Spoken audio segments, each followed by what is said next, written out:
internet, I'll lick the stamps. My name is Matthew Kroll. And we all go a little mad sometimes, haven't you? My name is Shahir Dowd, and welcome to the only podcast about movies. That is right. Specifically the film this week, and I am so pumped. Psycho. 1960, directed by Alfred Hitchcock, and there's a special reason we're doing this episode. Indeed. If you've been living under a cinematic rock for the last 5 or 6 weeks right now, you may have missed, although I doubt you would have, a special broadcast that has been broadcasting on the internet called Insidepsycho. And I have been a huge fan of this podcast since the very first episode. Same. I am a big fan of Alfred Hitchcock, a big fan of the film Psycho. So the any podcast that wants to go inside Psycho, so to speak, has already got my downloads and my subscription. Mm-hmm. And we are joined by special guest Mark Ramsey, creator of Insidepsycho, creator and narrator of the show. Is that right, Mark? Extraordinaire, all of the above. Yes. Thank you guys so much. It's a pleasure to be here with you. We are absolutely psyched to have you on the show. Thank you so much for joining us. Mark, how has life been in the last 5 weeks? I feel like I'm reading about Insidepsycho everywhere I go to, and in all the blogs and film review sites that I visit. Well, it's really been great. It's been a great experience. I mean, we didn't quite know how this was going to be received. We didn't necessarily expect it to hit number 8 on the iTunes chart, which it did in its first weekend. Yeah. And so it's just been, and spent a bunch of time at number 1 on TV film. I think it's still in the top 10, I think, and maybe 12 or something. I don't know. We're looking at it jealously from our position. Yeah, look, I mean, it's easy for me to say this, but those rankings don't mean anything. I gotta say, Mark, I feel like I've been listening to you for about because I've been downloading them and just listening to your voice. You have a kick-ass voice for this, man. Like, I will now listen to anything that you put out there. Well, I appreciate that because it's formed, I think, from the fact that it's a distinctly non-radio voice, and I recognize that. One of the stories I like to tell is that years ago when I was in college, the school that I went to in upstate New York was the breeding ground for a lot of people who went on to radio and TV. Mm-hmm. And because they had a strong department for that, and the radio station was student run, and it was commercial, it was very unique. And what happens is the alumni would always come back to hit on co-eds and to hang out with younger people, because that's what alumni like to do. As they do, yes. And I remember I was doing the news on the radio station, and this is the station all the students listen to. And this guy came back. He was at the network at that point. He had just gotten on the radio network. He came back to do sports. So I would throw it to him for sports. He would throw it back to me to finish up the news. And I listened to the tape later, and I thought, wow, this guy Keith Olbermann is really good. Oh, wow. Oh, man. And his voice, though, is just no comparison to mine. So I realized at that point that while I didn't have the radio voice, maybe I could, use it in a more dramatic fashion to the degree that it was possible. Yeah. So anyway. You may have a bit of temperament, though, from what I hear. It wasn't evident to me because he got a lot of rejection from the co-eds at that time. That makes, I don't know why I'm saying this, but that makes a lot of sense to me. Oh dear. So we're happy to have you on. I think one thing that I was really excited to do, because you've spent so long talking about this particular film, one thing that I haven't heard, and it may be the case that this is going to happen in the last episode, which gets released this week, which I haven't heard yet. But the one thing that I was really curious about, Mark, is your opinion on the movie Psycho itself and your history with the film, how, aside from all the research you've done, just what you think of it as a movie itself. I'm going to speculate and say you like it. But if we can, because what we like to do on the show is do a deep dive into a film like that, and sort of how we all came to it, and how and our own personal histories with that film. So I'm to have a person who spent is at the center point of reviving the interest in that particular film. I'm very curious to hear what you think. But before we get to that, I just wanted to point out to anyone listening in, you can reach us at onlymoviepodcast@gmail.com. Hit us up on Twitter at onlymoviepod. Also, you can go to our website, onlymoviepodcast.com, to reach us out for any reviews, thoughts, or just general things you want to say to us on the internet. Matt? Of course. No, I was just going to say, I love how you set up a really interesting question for Mark, and then we just left a cliffhanger for him to do our housekeeping. But it's necessary, and we love everyone who's commenting on iTunes, and keep those coming.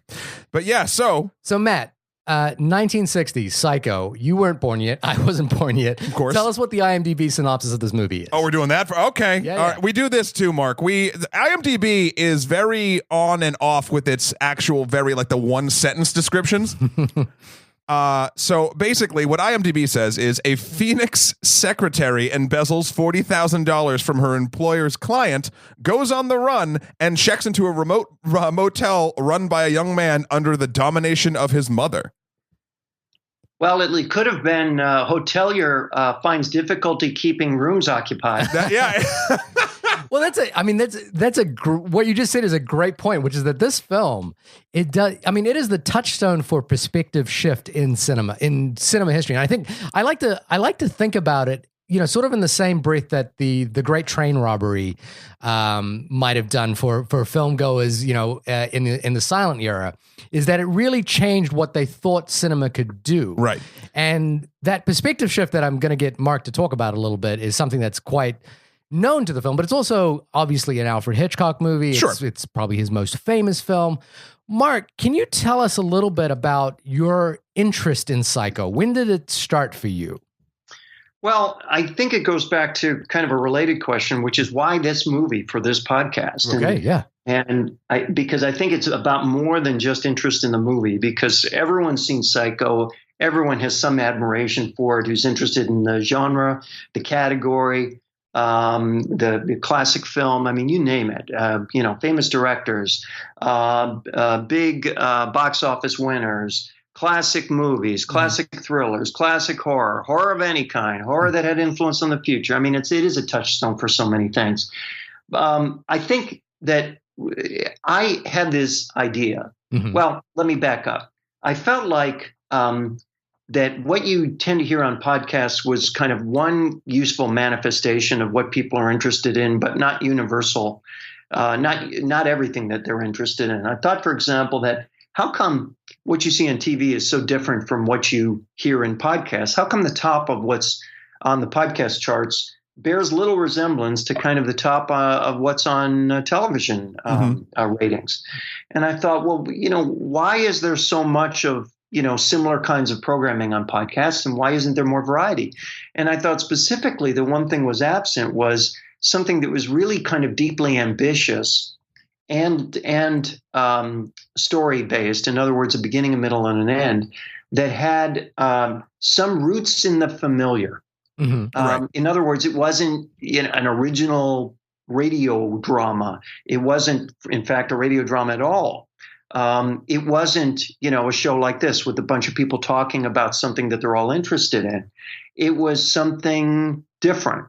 So I had this idea to create this thing just in terms of the type of show that it is, which really is quite unique, that is tells a story more like a parent reads a storybook to a child. Mm-hmm. Right. There are no actors in the roles. There are no different voices beyond mine, essentially. There is no imitation of Hitchcock. Mm-hmm. And yet there are scenes kind of recreated from the era, from the time, from behind the scenes, that anecdotes brought to life, stories brought to life that propel the whole thing forward. And I hope, and this is, I think, one thing that'll be clear when the last part publishes on Thursday, I hope that the whole will be viewed as bigger than the sum of its parts. I can tell you that the chapter you haven't heard yet, the final chapter, it's a 6-part story. Mm-hmm. It adds up to about 2 hours. Each one is 20 to 30 minutes. The final part 6, publishes this week, and it is my personal favorite of the 6. Oh, nice. And it's the one that is actually after the movie. because the heart of this story, the heart of any story, is not the great things that happen to the hero. It's the whole arc of the hero's story, up and down, a rise and fall. And the last part, the last chapter, is really what happens to Hitchcock after Psycho. Right. Yeah. And not just the legacy of the film, which is one part of it, but kind of the challenge of what you do for an encore when what you've just done is Psycho. Right. Yeah. It creates this amazing amount of pressure that he never really recovered from. The Birds came out a couple years later, but that wasn't anything compared to Psycho. There was never anything compared to Psycho, and there he is. And I tell this story in the final chapter, in kind of the waning days of his career on the Universal lot, doing Family Plot with Bruce Dern. Yeah, which I've seen. In 1975, I think it is. And while he's looking at the box office for Family Plot, he's also looking at the box office for this other little thriller that Universal put out the very same year, called Jaws. Right. Yeah. The box office for which was, 10, 20x times what Family Plot was doing. Mm-hmm. And here Hitchcock had just done, for money, a gig as the voice of the Jaws ride. Mm-hmm. Yeah. And Spielberg wanted to meet him. Spielberg had never met him. And Bruce Dern was saying, Spielberg really wants to meet you. And he would call him the boy who did the Fish movie. Amazing. And he diminished it, but at the same time, he couldn't meet Spielberg. He just couldn't meet Spielberg because he was humiliated. He knew that his time was over, right? Yeah. Yeah, well, that's something. I mean, even that story that you just told us here is something that I really love about your podcast, in the fact that, like, I feel like before I listened to the episodes that have been released at this point, I felt like I knew a decent amount about Psycho. I didn't know, I didn't know how much I didn't know, and that's always really exciting for me. Plus, you know, as you said, it's sort of in a different genre. I liked the way you put it, sort of that it's kind of like a storybook. It's like you're literally reading us, the audience, the untold, or at least the very little known stories, not only about what the film is based on, but then as these podcasts go further, the things that happened while it was shooting. And now I'm very excited for the last one, for the aftermath. Well, that's the thing. I mean, it's like, why am I listening to this? I mean, I could have done something which was a straight, retelling of the events behind the scenes. Mm-hmm. I could have done, a lot of podcasts do stuff like that, where they'll tell a story and they'll be kind of light on audio production values. They'll have an audio bed, but it's really there as an audio bed. Mm-hmm. There's no point. There's no role for the audio in the story. And I wanted to do something else. I wanted to tell a story where the audio was a character in the story, where the audio was illustrating the power of audio to paint a picture, to make something compelling, to kind of heighten drama, to do what audio does in a movie. I mean, you guys work in the industry, in television and film, audio is not just an afterthought. Audio is an equal party to the pictures. Oh, 100%. And that's what I wanted to do here. And then the other thing I wanted to do was, I thought, what, if I'm just like telling anecdotes, the 13 things you didn't know about Psycho, what's the point? Yeah, you won't believe number 4. I mean, what I tried to do instead was to say, this is really a story about kind of the rise and fall of the hero, a guy who really bet everything on this ridiculous movie that everyone, including his agent, including the studio, told him would be not only a failure, but a blot on his career, an embarrassment. And it would make him an embarrassment and a laughingstock to the only community he cared about, which was the community, his fellow filmmakers. Right. And he took the chance on himself. He made that bet. He took that risk. He did what someone at his stage in his career really wouldn't normally do. And that's bet on this chintzy little black and white thriller that he was going to turn around in 30 days at the low-rent studio called Universal.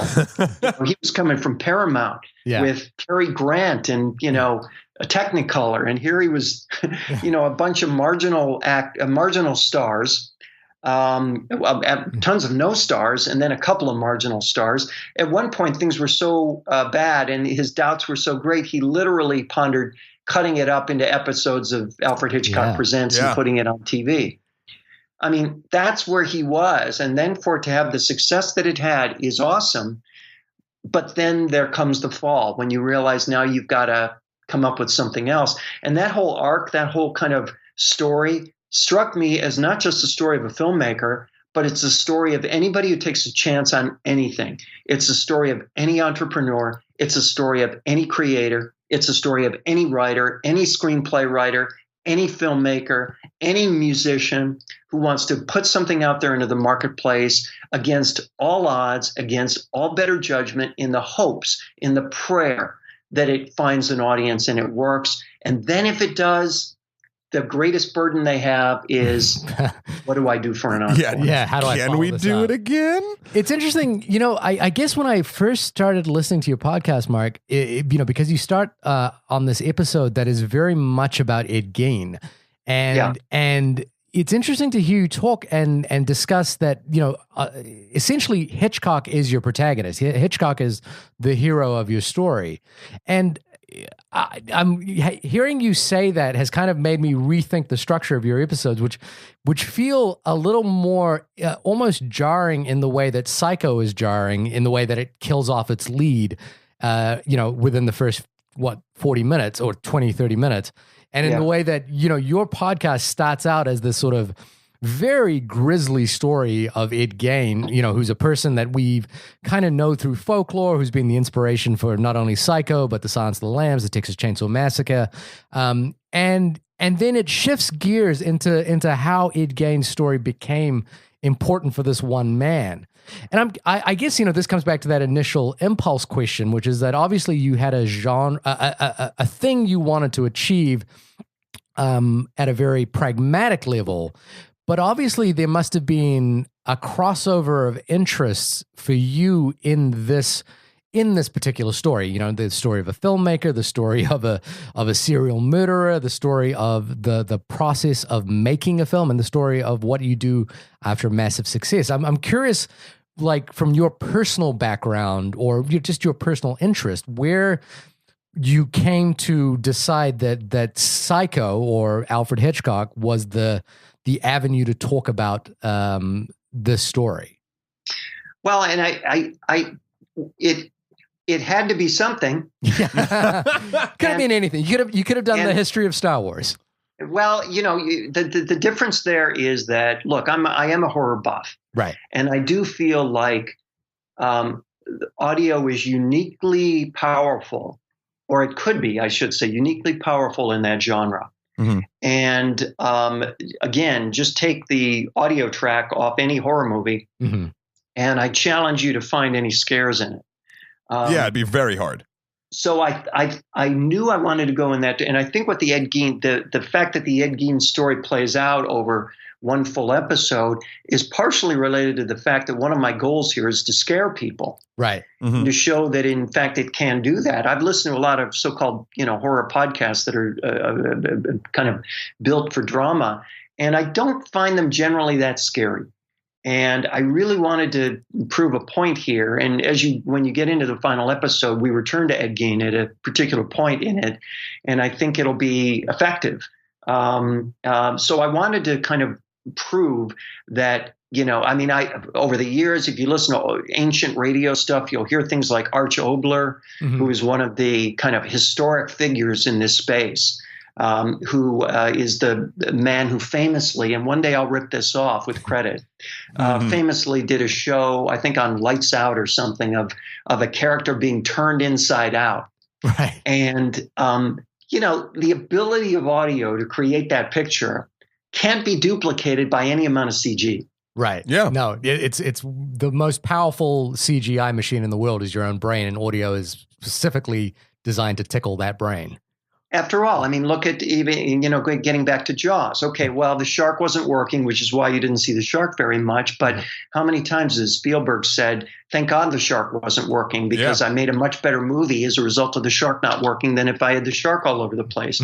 And you guys know as well as I did that if that movie were made today, there'd be CG sharks everywhere. Right. And they'd be moving in, kind of perfect mathematical figures. Perhaps in a tornado of some kind? Which just, that's the low rent version. I know. It was right there. I was like, well, if everyone had all the money in the world, they just start throwing sharks and tornadoes together. There's another thing, too, that I want to say about this in the last chapter that you haven't heard yet. I mean, ultimately, I think one of the points that I made, and there's a point that's 2 minutes of audio. It's my favorite segment of audio in the entire 6 episodes. And it's a point where Hitchcock, at the very end of his career, he's never won an Oscar for his work, by the way. No, he won Best Picture at the very end of his career. He's given a Lifetime Achievement Award. And I recreate the audio of him, rising to his feet and walking slowly to the podium, and where he gives a few words and he looks out into the audience and he after all that, a career of achievement, the person he thanks is his wife. And it's one moment where I'm trying to illustrate the point that no matter what happens in your career, no matter the ups, no matter the downs, no matter if you create Psycho and no matter if you can't ever recreate it, you can still have love. And that tiny little moment, that little 2-minute clip, I think is really the reason why the whole thing works for me. The whole 2 hours works for me because of that. And that's just, again, I could do, you could do Serial and spend 10 or 12 episodes doing a really interesting investigative piece on, is a guy or isn't a guy guilty? Mm-hmm. And that's good for journalism, but that has nothing to do with the, more pure form of storytelling, which has nothing to do with journalism. And this is purely the story. It's a love story cloaked in horror. That's what it is. And that, I think, by the time, the final moment is heard on the show, I hope what people are left with is the idea that it's a much fuller experience than they expected. It really has nothing to do with trivia, and it really is an enriching story that kind of takes you inside what it is to be a creator and an artist, and the sacrifices that are made, but the things that you have no matter what else happens. Yeah. And that, to me, is I hope a really powerful story for anybody who does what we all do. I mean, it sounds to me like that's the ultimate bow on this sort of giant like stew of awesomeness that you kind of have created. I mean, you did a little bit of true crime, you did a little bit behind the scenes filmmaking. I mean, film history in there, obviously. So then adding that is using what you've just described to sort of tie all that together and be the keystone of the linchpin in this sounds amazing. Yeah. So there's one other thing that I think I should mention because it's really poorly understood, and even the people at Wondery, we went back and forth on it a couple times, and that is that I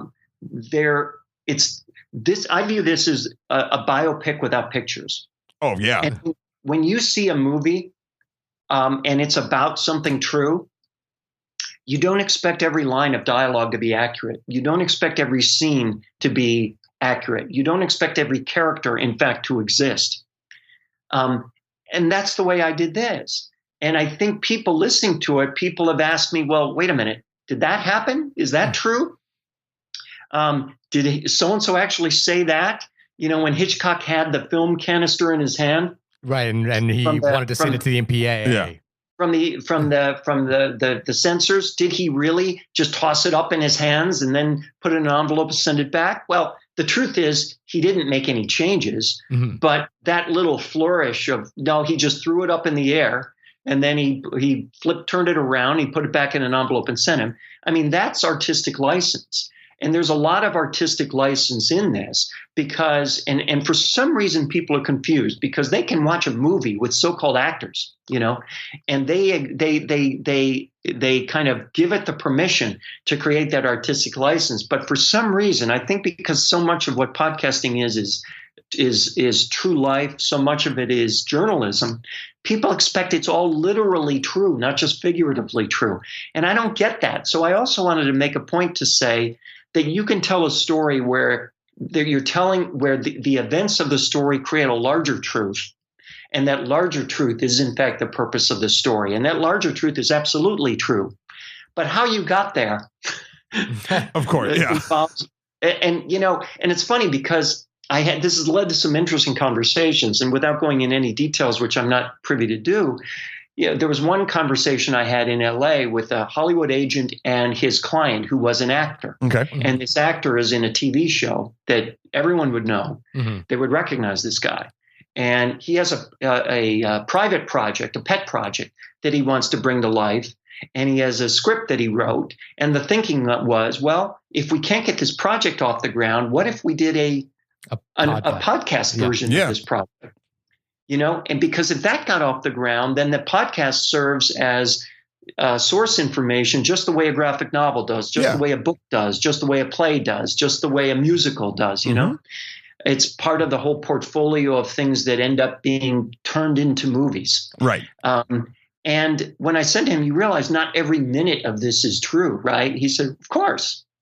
So the actors get it. Yeah. But for some reason, I think and I've gotten some other weird feedback. It's like, I've heard a couple people say, well, there's so much sound effects. Yeah, that's the thing. That's the point. Yeah. I'm trying to, you don't watch a movie and say, there's so many sound effects, so many moving images here. Mark, there's too much of the cool thing you're doing. Just dial back the amount of cool things you're doing and it'd be fine. And just speak into a mic, no sound effects, tell a story. There's a genre for that. It's called audio books, and it's good at what it does. And I had no desire to create it. Right. Yeah, it seems. I mean, but in many respects, it seems like you wanted to almost, in a way, write a novel, but an audio novel that was designed. I mean, one of the things about your show that's quite remarkable is how well designed it is. And I don't just mean the sound, but it's the way in which sound is integral to the story you're telling. It is very, very unique. And I think I said this to you on an email, I personally, the thing that I think that the DVD generation brought out was, was audio commentaries were an incredible resource for filmmakers. But I feel like what your podcast has done is kind of, in a way, almost opened up another door as a resource for film. I mean, I'm taking it specifically as a filmmaker because that's what I'm interested in. But I feel like you've kind of opened up another avenue of storytelling that could be like, I kind of want to see like what would the Jaws version of your podcast be, or what would the Star Wars version of it be, or what would the Texas Chainsaw Massacre version of it be? Well, the beauty of what we've done, and by the way, the sound designer's name is Jeff Schmidt, and he is amazing. Mm-hmm. And I literally teed him up and let him go. I mean, I knew I had to write for sound, right? And I wanted to create, all the vignettes are relatively short. All the scenes are relatively short. So I knew that structurally that's what it was going to be. I also knew it was going to be intentionally nonlinear, generally. Because I mean, that's, I think people have an appreciation for that kind of storytelling now that they didn't once have. Mm-hmm. And so we set out to do it that way. But here's the thing. The reason why it's easy for me to put this out in the world and say, okay, well, here's a new genre, enjoy it, without thinking, well, okay, now there's going to be, people are going to do it for Star Wars and Jaws, and it's not going to be me, it's going to be somebody else. Here's the reality of it. This is really ambitious. Mm-hmm. Yeah. This is really hard. I mean, if you talk to people, to give you an idea, the teaser alone, which is 6 minutes of audio, he put in 5 hours of production time. Right. Oh, yeah. Yeah. You sense that as well. And you can tell, yeah. You can tell. And that's why I think to put it out there, I hope it gets credit for the fact that sound is a character in this, not just an afterthought and not an audio bed. And I get that some people won't appreciate that because they want an audio book, and that's not what this is. Yeah. But I've been describing it as an audio graphic novel. I mean, that's a very apt description of it. It's what it paints. It paints a very good picture, a very clear picture in your brain just from the audio. So Yeah, I think so, because all the segments, all the scenes, so to speak, are about 2 minutes. They're anywhere from 1 to 3 minutes long, and the segment it's intentionally designed to be each episode is designed to be the length of a commute, basically. Yeah. So I mean, I was very deliberate. I mean, the reason why the teaser is all Ed Gein is because I wanted to start with a bang. And by the way, the teaser was the only thing that was done before the show. Right. The teaser was the calling card. It was the pitch. Yeah. And Wondery bought the show off that pitch. That's fantastic. That's great. That's awesome.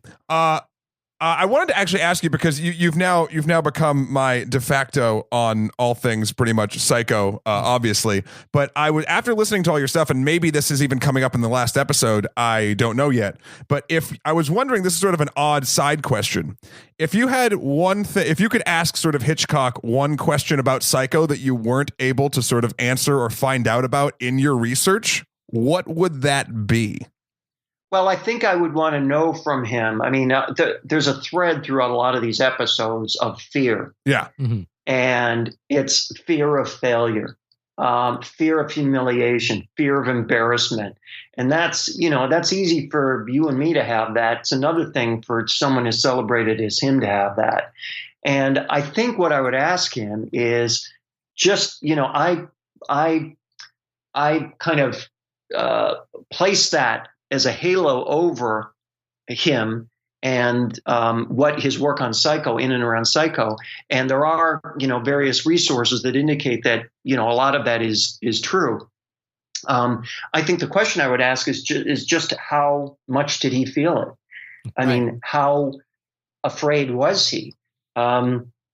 Because, he did, after all, kind of rip off Robert Bloch. Yeah. He did find it. He did not pay for the source material what others were paying for similar source material. So $9,000. He did. That's the beauty of anonymity. It's classic Hollywood, but nevertheless, yeah. You can see that kind of stuff play out now in Feud on FX. Right. But I think that's what I would ask him, which is just, what was kind of the internal dialogue throughout that process, and just how afraid were you?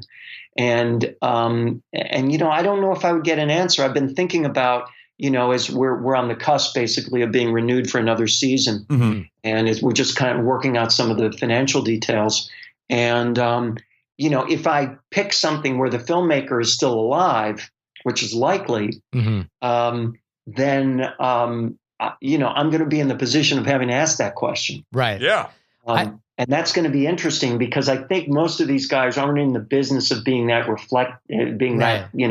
self-reflecting. Yeah, agreed. I have to say, Mark, I think one of the things that I actually love about your podcast is a person who has studied Hitchcock quite extensively and thought about him a lot, and as a filmmaker, look up to him quite a lot. Is you actually have managed to paint a portrait of a man who I, believed my entire life to be one of the most celebrated filmmakers of all time, and someone who I couldn't possibly ever imagine of having a confidence issue. And it's remarkable, because I think it comes through in some of the monologues that you have of, Hitchcock thinking aloud about the making of Psycho and how he was going to put it together, and, taking the big gamble, is that I think the idea that he didn't know how Psycho was going to turn out, and he was basically trying to compete with B studio, B pictures at the time. Mm-hmm. I think, in a weird way, I know we just asked you, what would you ask him? But I feel like you've answered that, and in a very compelling way. Maybe I've answered it better than he would be willing to answer it. And that's my hunch, by the way. I think that, look, I don't think it's any secret. You guys work in the business that the town runs on fear and loathing. Yeah. Oh yeah. It's the diesel. and it's largely unsaid. It's largely unstated. Yeah, because the whole thing is a confidence game. I mean, at that sort of level, you have to be super confident in what you're doing, and if you're not even under the veneer of it, you have to really just push it forward. And yeah, I mean, so Kevin Smith creates his first movie by getting whatever $20,000 in hock in credit cards. Mm-hmm. and he's been able to turn that into a career. But you had to believe that he had a lot of fear at one point. Yeah. I mean, that's literally, he's setting up his entire life to either succeed or fail based on this one piece of art that he's making. That's right. Yeah. I mean, he could have been long ago fired by a video store, and that be his last best job. That easily could have happened to him. And it's so strange because Hitchcock is such a confident filmmaker. I mean, the thing about Psycho is he's playing with his, he even describes it himself. He's playing with his audience, and he's so successful at it that it's hard to imagine him being insecure about how the audience is going to respond to his film, or insecure about his own greatness. But of course, he's a human being. So I think, I really think that that's something, like that you've either conjured up, but I believe to be true. Well, look at it this way. I mean, first of all, a lot of that is, I mean, there is scholarship on this. A lot of it is accurate, but also, I mean, how can you not feel that way? I mean, how can you listen to everyone tell you you're making a huge mistake, and at your stage in your career, you're on top of your game? And by the way, I mean, this is why, established companies aren't as innovative as two kids in a garage. Right. Because they have everything to lose, and the two kids have everything to gain and nothing to lose. Mm-hmm. Hitchcock was IBM, not Facebook, Yeah. And that's the challenge, I think. So, which is why I think that kind of thinking is understandable. And then it can only get worse when he starts turning out failures thereafter. Right. Which and then he feels, of course, he feels the town change. Mm-hmm. He sees what's happening, and, Bonnie and Clyde is out, and then Jaws is out. And, this is not the America that gave us Alfred Hitchcock Presents. Right. Yeah. Well, I mean, there's an interesting sort of thing to talk about this. Actually, Mark, we're coming up soon on our 100th episode of this thing, and one of the things we're going to talk about is what films that we've reviewed have stood the test of time. And it's very interesting to think about, like, when a film is created from whoever creates it, how long it will either last, either in the public zeitgeist or just sort of the ebbs and flows of the mood of the town, of Hollywood.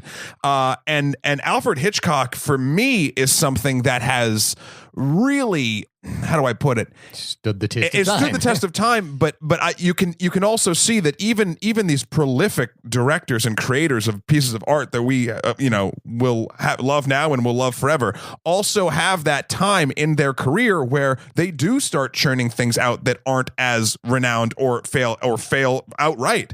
And it's amazing how I feel like the fact that we're still talking about Psycho, the fact that you've released this beautiful content about this film and about the man behind the film, is testament to just this moment in cinematic history, and just even beyond, just whenever he's developing all of these, his entire career is just this slice where it's really just a wonderful thing that can live on, despite the fact that, when you get older, sometimes you're not going to have your hits at the same rate.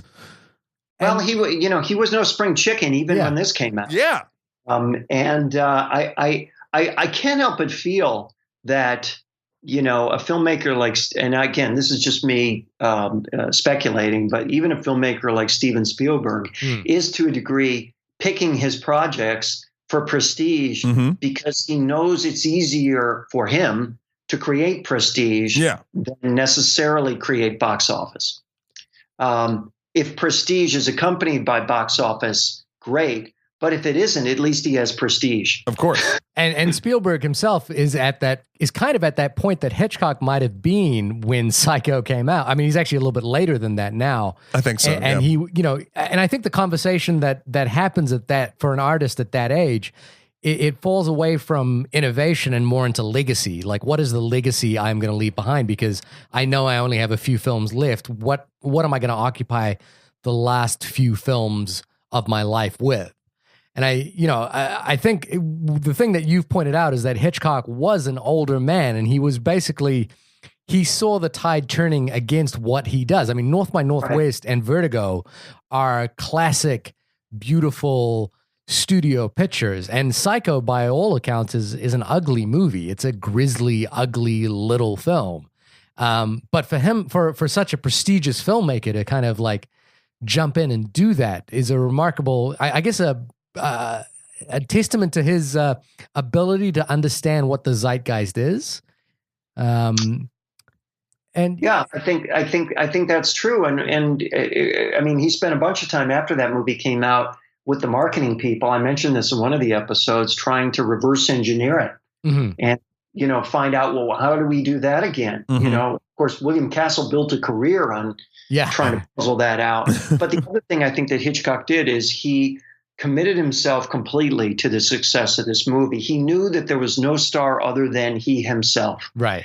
And that's why he was the marketing. If you watch the trailer for the film even now, you'll see that it's just Hitchcock on the set. Yeah. And but it is, what makes something like that last? Who knows? But even today, to know that, 5 years in, we're 5 years into Bates Motel on A&E, a project that obviously wouldn't exist on the basis of the book alone. Yeah. Yeah, I think that's safe to say. Well, Mark, my question for you then, I guess, is you stated you're a horror buff as well. Like, I'm curious what you thought, prior to doing the show, what you thought of the film Psycho, just as a young man, I'm guessing, when you saw it for the first time. Like, I'm guessing you saw it well after it had kind of made its mark on cinematic history. Did it make what was the mark it made on for you? I don't actually remember the first time I saw it, which is interesting. I don't know if it was on TV at one point. I believe, if I remember right, that to this day it's never played on broadcast TV in the U.S. Oh, right. It's played on cable, obviously, but not broadcast. Huh. So I mean, and back when I was a kid, cable didn't even exist. Yeah. So I don't really remember the first time I saw it. I remember seeing it in college, and I don't believe that was even remotely the first time. Yeah. So I was as surprised as anybody at the end. I do think it generally holds up. And there are moments. I happened to catch it a few weeks ago. TCM ran it for like Thriller Month or something. And I happened to catch it, and I thought, we're one episode deep or two episodes deep. It's a great opportunity for me to live tweet it. So let's go. Oh, that's great. Yeah. So I was watching it and live tweeting it at the same time and enjoying it. And I was, I hadn't seen it since I was putting together the source material. And, that there are moments in it that the awesome scene where it's Anthony Perkins and Martin Balsam, kind of at that awkward moment where Marty's the detective trying to learn more, and Tony's being evasive and uncomfortable. And that's just awesome acting. I mean, that's acting that is as good as anything you'll see today anywhere. And it was kind of refreshing to see that and be reminded just how good can be. Yeah. And then also a concept that I've been dealing with, especially with sort of older films and truly renowned films that have specific moments that are like etched in this, cinema zeitgeist, right? Like, so obviously the shower scene is the shower scene, and everyone knows the shower scene, everyone remembers it. So when I was even rewatching it for this discussion, it's interesting how the power of that scene shifts from what it was sort of meant to be like, now it's almost like a thing of reverence. Like, look at this, look how expertly it was crafted. Something that jumped out at me, and I think that actually speaks to the film more as a whole, because it was the thing that's not publicized as much, for instance, is the second murder of Abergast. Martin Balsam. Which that stairway scene, every time I watch it, it's the perfect sort of like setup for me to forget when it's coming, and it hits, and it's just like, it gets me I jumped this time. My cat went running out of the room. Is there a specific scene for you is it that conversation you brought up before, or just is there something sort of not in the not the shower scene basically that you just absolutely love and gravitate toward? Well, the Arbogast murder thing is kind of, is obviously a great moment. Shower scene, of course, is, great to the point of cliche. I mean, I was unhappy to see the shower scene adapted for Bates Motel in the way that it was. Right. Quite frankly, I'm unhappy to see it adapted in any way in Bates Motel. Yeah. But particularly unhappy to see it adapted the way that it was. But I think that, there are moments of technical virtuoso, of which those are two examples. Yeah. And then there's a moment of just perfect mood setting. And that's why I like that Marty Balsam, Anthony Perkins moment. Tony's eating the candy seeds, corn. I guess it is. Mm-hmm. Yeah. And which was a thing he brought to it, by the way. Mm-hmm. And it was perfect because, first of all, it was bird-like, which is perfect. Mm-hmm. And secondly, it just reflected his uncomfortableness in that moment. And you get the feeling like he's hiding something, and you know that Marty Balsam knows he's hiding something. And it's just a really great moment. And I think one of the things that people should take away from this movie and hopefully this podcast is that you can have great moments that aren't showy moments. Right. Yeah. 100%. I think the remarkable thing about that scene for me is an example of Hitchcock's understanding of building a scene is when they go into the hotel, into the main room, and they're looking over the registration book. And there's this really odd, beautiful shot of Anthony Perkins leaning over to look at the registration book, and he kind of leans in sideways while he's still eating some of that bird feed. And it's the kind of shot that Hitchcock, a guy who knows how to shoot Ingrid Bergman or Grace Kelly, would never shoot, or Cary Grant would never shoot any movie star that way, but he does for this character, and it's such a creepy moment, and it's such a beautiful execution and a beautiful understanding of what makes this character work and how can I show that visually. So I think it's obviously there's something else too that I'm just thinking of it that I might as well mention, which is one of the challenges we set out for ourselves. I mean, obviously we weren't operating. First of all, we didn't want to simply, create an audio documentary of the movie and give you highlights and audio clips and all that other stuff. That seems to me to be easy. Mm-hmm. And that also gets into rights issues. Right. So you guys are 5 episodes deep now, but you already know that there's not one bit of audio from the movie. Yeah. There's not one actuality from Hitchcock in his own voice. Mm-hmm. There's one bit of psycho music. Nothing. And I think we used 6 words from the script in the entire show. So, I mean, that was a kind of an amazing constraint to place on ourselves, because here we were telling a story about a famous movie with famous visuals and famous audio and famous music, and not intending to use any of it. Yeah. I mean, and that's a huge, I think, challenge, and also what sets your podcast apart is, and I was going to say, you even brought this up in the very beginning when we were talking. I love how you will say something, and then because you're not doing an impression and you're not doing, characterizations of Hitchcock, you'll be like, Hitchcock's words, or that was what Hitchcock said, and that to me, like, I don't know. There's a difference. There's a different way my brain processes that information, sort of learning that right at the tail end of the sentence, as opposed to hearing someone do an impression and be like, oh, this is supposed to be Hitchcock. And I think it syncs better, at least for me.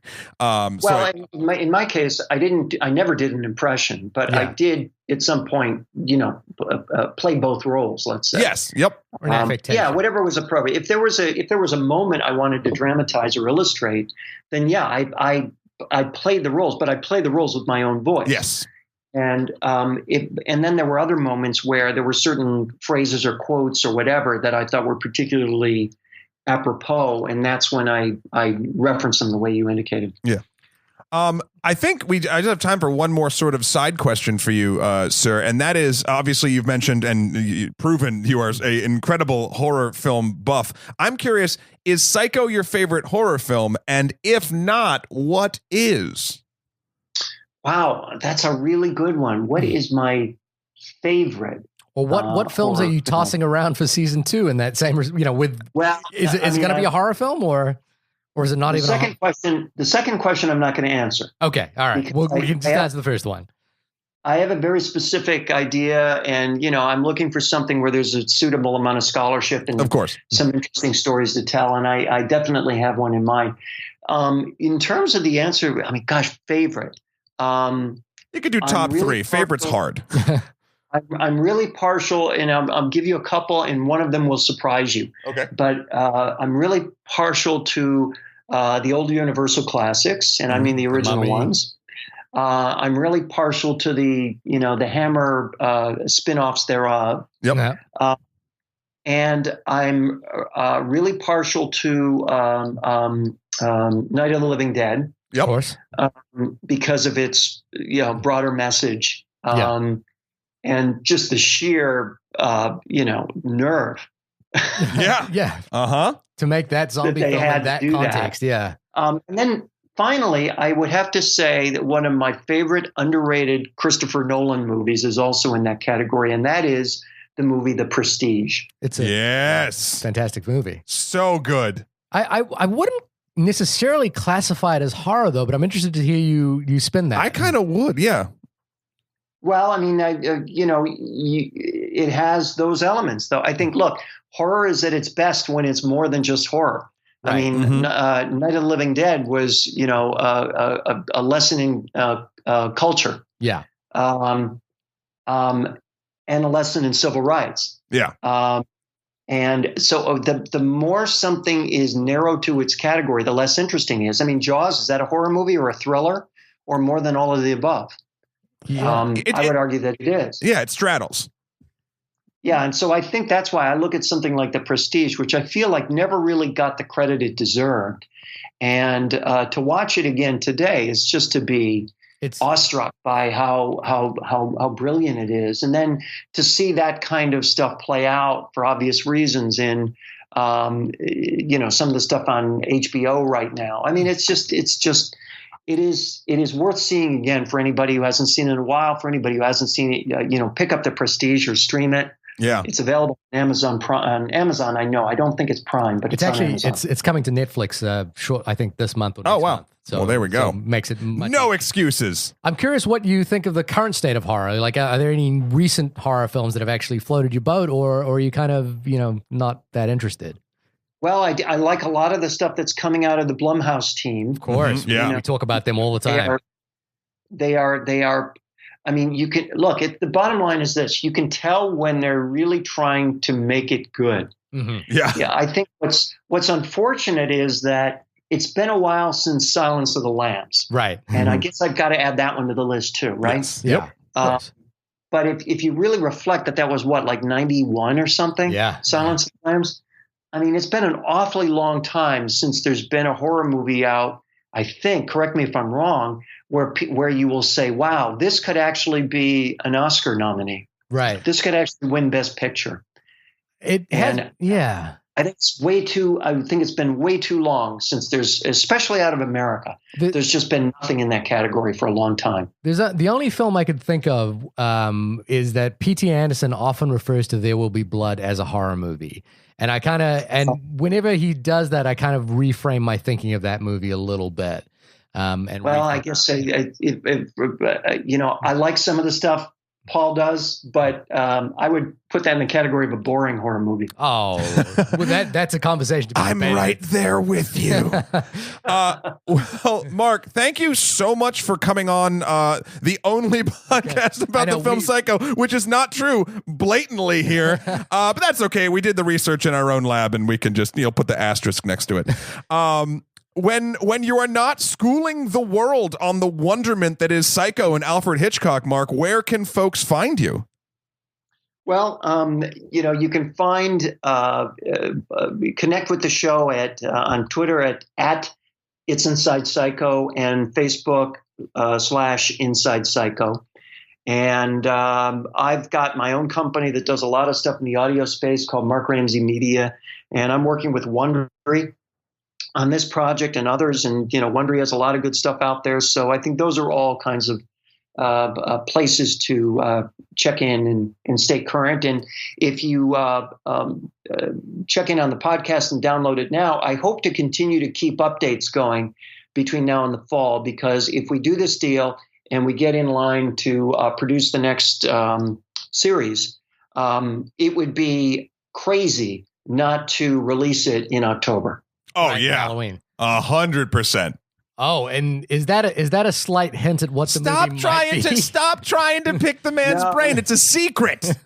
No, if what you're asking is, does that mean that it's inside Halloween? I would alert you to the fact that next year is the 40th anniversary, not this year. Ah, okay. There you go. I have a pitch for what I would pick for the next film, but maybe I'll do that offline. You keep that to yourself. Shahir, where can folks find you, buddy? You can find me imagining the next season of what Insidepsycho could be at www.shahirdaud.com. That's SHAHIRDAUD. That has links to all my Facebook, Instagram, Twitter, and all that good stuff. Matt, where can people find you? They can find me at MatthewKroll.com for all my life and works. Also, Skeletor, the number 4 PREZ on Instagram, or Emperor MSK on Twitter. Obviously, you can find and email us at onlymoviepodcast@gmail.com or onlymoviepodcast.com for all of our past episodes. And now, Mark, you got Night of the Living Dead in my head now, man. And now all I'm thinking is they're coming to get you, Barbara. And I need to go watch that probably later this evening. You know what? It's funny because I haven't even thought about that as a potential candidate. Yeah. And now I'm adding that to the list. Throw it in the pile. Throw it in the pile. I think the point we want to get across here is we will listen to anything you want to make. Yeah, literally. If you did, Bambi. We would take Inside Bambi. Well, I mean, Benji. How about Benji? Benji's I remember coming Benji. There we go. Oh, man. No, seriously, I appreciate that, guys, because this thing literally took probably 6 months from start to finish and hours of audio production. So the more ears that hear it, the better the chances that I think people will appreciate it. So I'm really grateful to be on your show today and participate with you on this. And thanks for your interest in it. Yeah, no, thank you. And I guess, guys, this has been the only podcast about movies for this week. Thank you again, Mark. Thanks, Shahir. Thanks, Matt. And we will see you next week for, I believe, episode 99. We'll get much different tone, Mark. We might be living a quarter mile at a time. We'll leave you with that. Anyway, guys, we'll see you later. Bye. Thank you.